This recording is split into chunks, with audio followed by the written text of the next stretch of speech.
Canada has effectively moved to block China's Huawei from 5G. Here's a summary of the article. Ottawa, Canada is the only member of the Five Eyes intelligence sharing network that has not formally blocked Huawei from 5G networks, but it has effectively done just that, delaying a decision long enough to force telecom companies to exclude the Chinese gear maker.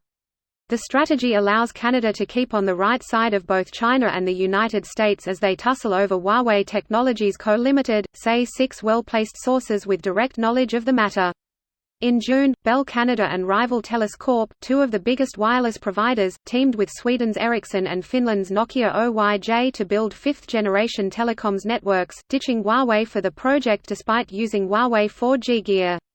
Operators in Canada feel the U.S. curbs mean they have no choice but to sideline Huawei in 5G networks, at least for now, say the sources, who requested anonymity given the sensitivity of the situation.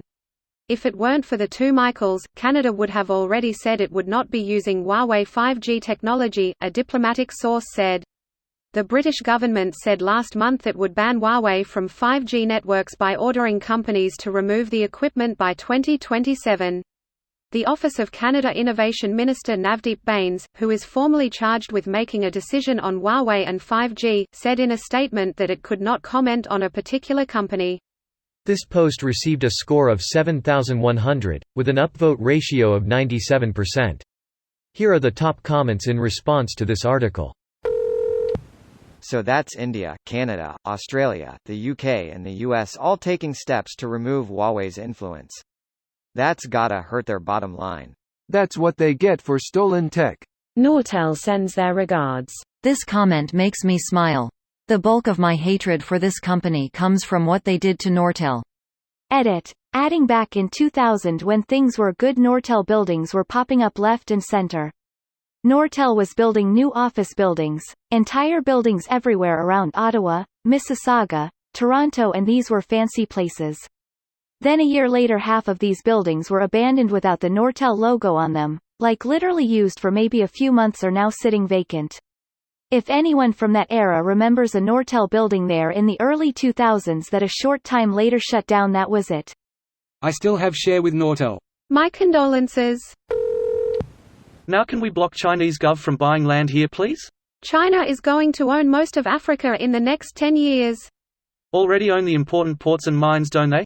Yup, let's just hope it incentives China to fight harder against climate change, because Africa is slated to be largely uninhabitable in 50 to 80 years. Used to work at Ericsson in the US, Huawei typically maintains offices down the street from most of their larger offices. They basically maintain them for recruiting laid-off employees, pay them 1.5x 2x what they made at Ericsson for about a year contract, and try to extract as much info they can as possible. It is an interesting strategy. Can confirm. I worked at Ericsson in Canada a few years ago and could see the Huawei building from the front entrance. The standing joke was that being fired was really just a pay raise and a new job across the street. This is what I've been saying all along. And love the current government or hate it, I think it has been the right move. Britain and Australia have already done the same. Hong Kong activists have been yelling for ages about how the tech company is basically just digital spyware for the Chinese government. I'm glad the Canadian followed suit with our allies. Why did they agree to let Huawei build their 5 grams earlier this year and then only backtracked after pressure from Trump and Pompeo? If they did their due diligence, they wouldn't have allowed them in the first place. Also, they've built the UK's 3 grams, 4 grams etc. without much problems. In the UK's case, it was the fact that Huawei could no longer provide the products they previously promised after the US sanctions. Companies in the US are no longer allowed to deal with Huawei.